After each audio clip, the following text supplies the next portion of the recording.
sudah membuat kebijakan termasuk dengan Pak Kepala ya, dengan Pak Waka, juga dengan Bapak Ibu Deputi di BKN dan di Menpan untuk membicarakan rencana kebijakan optimalisasi formasi P3K ya, khususnya bagi tadi pegawai non ASN yang terdata dalam pangkalan database BKN ya.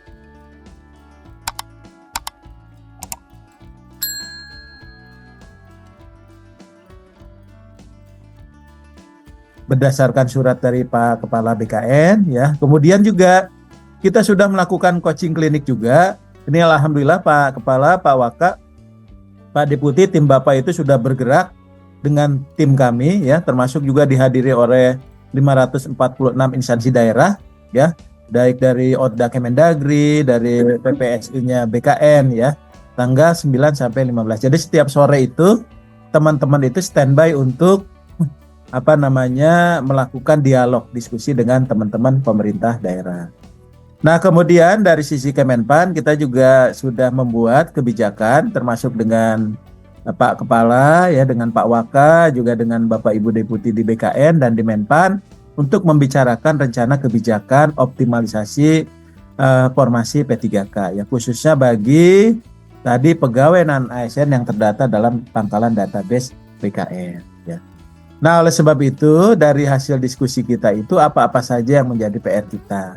Jadi yang pertama dari Kementerian Pan-RB nanti akan sampaikan ke Bapak Ibu sekalian, ada surat Bu Menteri terkait dengan penjelasan pengadaan P3K ya. Nanti ini sebagai rangkumannya di dalam surat ini. Kemudian juga ada keputusan Menteri Pan-RB ya. Tentang apa? Yang pertama ada kriteria pelamar tambahan. Ya, jadi tidak perlu khawatir tadi bagi teman-teman yang belum terakomodir di sini, bukan hanya yang TMS dan yang tidak melamar, kita sudah memasukkan kriteria pelamar tambahan di sini. Ya, dalam mekanisme seleksi kedua ya. Yang kedua adalah kita juga sudah mengusulkan kepada Bu Menteri dan sudah ditandatangani beliau gitu terkait dengan apa itu P3K paruh waktu. Nah, kemudian dari Kemendagri akan membuat surat edaran juga kaitan dengan pembayaran gaji P3K paruh waktu untuk mempertegas. Kemudian juga ada larangan merekrut tenaga non-ASN atau pegawai non-ASN dan sanksi jika melanggar larangan tersebut. BKN sudah mendukung secara penuh baik data maupun layanan teknisnya. Tadi yang disampaikan oleh Pak Kepala, Pak Waka maupun dengan Pak Deputi BKN. Nah, oleh sebab itu Bapak Ibu sekalian, kalau kita lihat saat ini, tadi yang kriteria pertama itu dia yang TMS ya, kemudian yang tidak memenuhi syarat administrasi di CPNS atau belum melamar. Jabatannya ada 4 jabatan ya. Nah, oleh sebab itu maka di dalam kriteria tambahannya itu selain yang TMS ya untuk di P3K tahap 1 maupun tahap CPNS untuk tahap 1 dan belum lamar, maka kita ada tambahan juga bagi mereka yang tidak mengikuti seleksi kompetensi pengadaan P3K tahap 1. Jadi kalau ada mereka sudah daftar tapi nggak bisa sekarang oleh BKN dibuka, silakan ya. Kemudian juga bagi mereka yang tidak mengikuti seleksi pengadaan CPNS tahun 2024 ya. Tapi ini ada beda perlakuan antara D dan E karena yang sudah mendaftar CPNS dan ikut seleksi ya, itu dianggap sudah mengikuti seleksi kurang lebih begitu. Karena sesuai dengan Permen 6 itu pendaftaran seleksi itu 1 kali ya. Nah, oleh sebab itu harapannya dengan kebijakan ini memang betul-betul bisa mengakomodir keinginan teman-teman para pelamar dari pegawai non ASN yang ada dalam pangkalan database BKN ya. Nah, oleh sebab itu Bapak Ibu sekalian, berarti bagaimana tadi pegawai non ASN yang ada dalam database BKN tadi dia bisa masuk ke sana ya. Jadi yang pertama Bapak Ibu sekalian, pelamar yang telah mengikuti seluruh tahapan seleksi P3K ya, ternyata dia melebihi jumlah penetapan kebutuhan, maka pelamar bisa diangkat menjadi paruh waktu. Jadi tidak perlu khawatir tidak lulus. Ya, tidak lulus. Nah, oleh sebab itu penting Bapak Ibu sekalian. Jadi kalau sekarang ini misalnya contohlah di Sangihe misalnya. Ada teman-teman, kami tidak ada R garis miring L gitu ya. Kami masuk R3. Kami nggak lulus.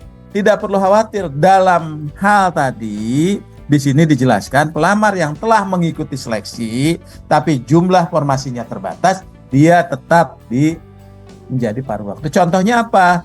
Dia di posisi yang di pelamar tahap 1. Gitu ya. Kemudian dalam hal pelamar merupakan pegawai yang terdaftar dalam database pegawai non-ASN pada BKN dan telah mengikuti seleksi CPNS tahun anggaran 2024 namun dia tidak lulus, maka dia bisa diangkat menjadi P3K paruh waktu. Jadi tidak harus mendaftar ke periode 2. Nah, mudah-mudahan teman-teman yang ngelar CPNS itu bisa tenang nih dengan posisi seperti ini. Gitu ya. Jadi teman-teman Pemda, ini sudah jelas bagi teman-teman yang melar. Maka selanjutnya dalam hal terdapat perubahan kebutuhan organisasi, penyesuaian kebutuhan dapat dilakukan pengusulan untuk nomor identitas ASN itu paling lama 3 bulan.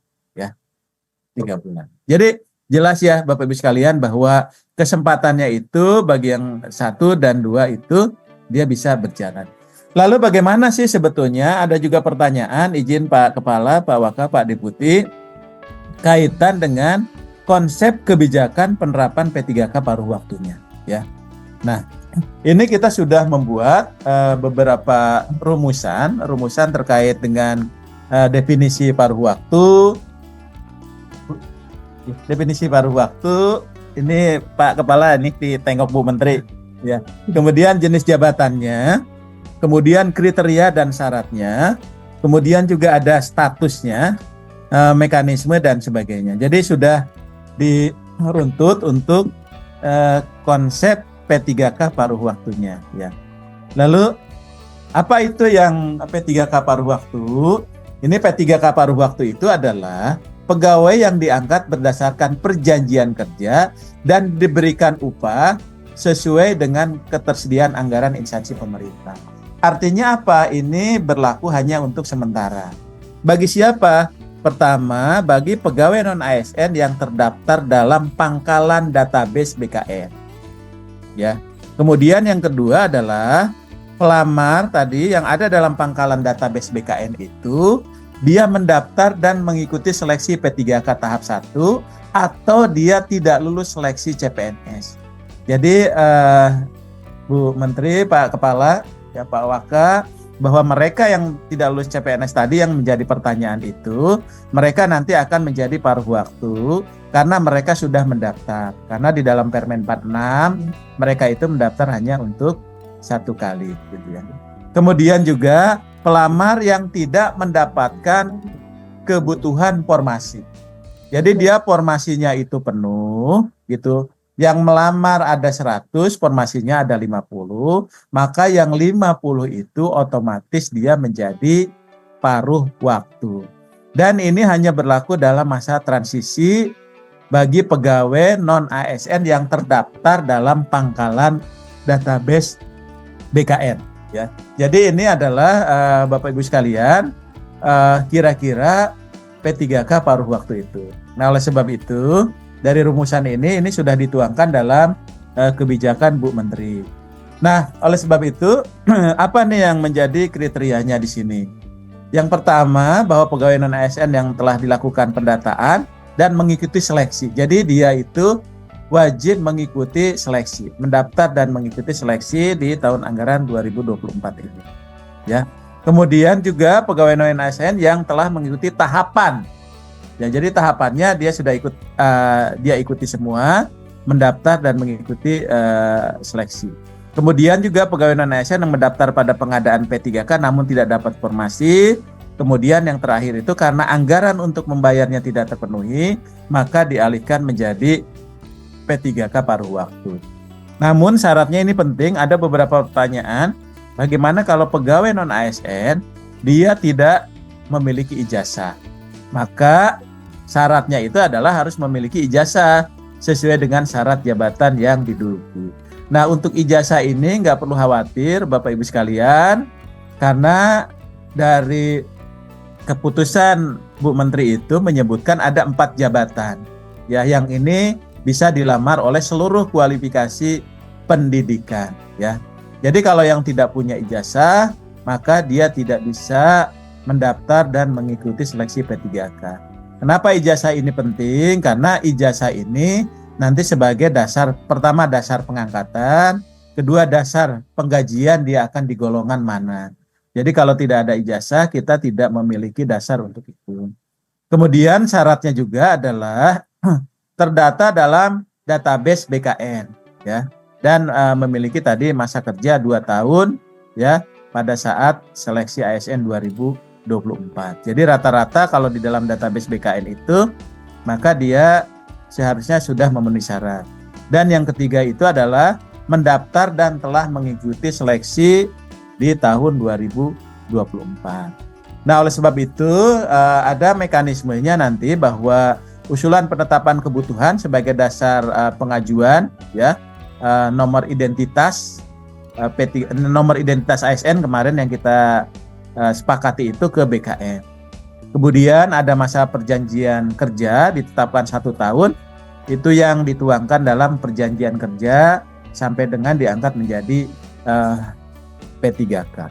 Kemudian Bapak Ibu sekalian, maka usulan ini menjadi penting ketika sudah selesai seleksinya, maka nanti dalam hal pegawai yang terdaftar dalam pangkalan database pegawai non-ASN pada BKN ini telah diangkat menjadi paruh waktu, kemudian instansi bisa mengusulkan menjadi PPPK dengan pertimbangan ketersediaan anggaran dan hasil penilaian kinerjanya.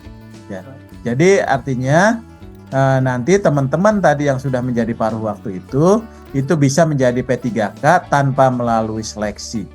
Dan juga tidak lagi mengusulkan nomor identitas ASN, karena nomor identitas ASN-nya itu sudah melekat ketika dia menjadi P3K paruh waktu. Nah, oleh sebab itu, di sini kalau kita lihat berarti dia sudah ditetapkan sebagai pegawai, kemudian diberikan nomor identitas ASN, maka PPK itu tidak perlu lagi mengusulkan NIP, ya, nomor identitas ASN-nya, karena dia sudah melekat sebelumnya, ya. Jadi nanti Bu Menteri Pan-RB itu akan menetapkan rincian kebutuhannya di instansi pemerintahnya, kemudian nanti PPK itu bisa langsung menetapkan pengangkatan P3K-nya. Jadi artinya ini ada yang dipotong Bu Menteri tahapannya ada dipotong, tidak ada 2 tahapan untuk usulan identitasnya NIP P3K-nya, atau disebutnya kemarin itu Pak Kepala menyebut dengan nomor identitas ASN, itu tidak diperlukan lagi. Tadi ada 5 tahap menjadi 3 tahap karena sudah kita lekatkan dia di awal nomor induknya. Nah, oleh sebab itu nanti terkait dengan mekanisme kerjanya, nanti masing-masing instansi pemerintah, karena ini ada kontrak kerja, itu mengatur dalam perjanjian kerjanya, ya. Kemudian dia akan menjalankan tugas jabatan sesuai ketentuan peraturan perundang-undangan. Berarti kalau dia paruh waktu guru, ya dia melaksanakan tugas-tugas sebagai guru. Sebagai tenaga kesehatan, dia pun akan melaksanakan tugas-tugas sebagaimana kementerian tugas-tugas di bidang kesehatan. Nah, oleh sebab itu maka tadi apa yang menjadi hak dan kewajiban P3K paruh waktu, ya. Jadi paruh waktu itu berhak mendapatkan upah dan fasilitas lain sesuai peraturan perundang-undangan. Jadi dia akan mendapatkan mendapatkan penghasilan gitu ya Bu, berapapun penghasilannya sesuai dengan kemampuannya gitu. Tapi boleh fasilitas, misalnya dia ada ikut rapat dan sebagainya, ketika ada dapat honor dan sebagainya, itu memungkinkan. Kemudian dari sisi kewajiban, karena dia juga merupakan ASN, maka dia akan mendapatkan tadi kewajiban-kewajiban itu. Nah, kemudian nanti dari aspek penghasilan untuk paruh waktu itu diberikan paling sedikit, ya, sesuai dengan besaran yang diterima ketika menjadi non ASN, ya, atau sesuai dengan upah minimum yang berlaku di wilayah itu, ya. Kemudian sumber pendanaannya bisa berasal dari selain belanja pegawai.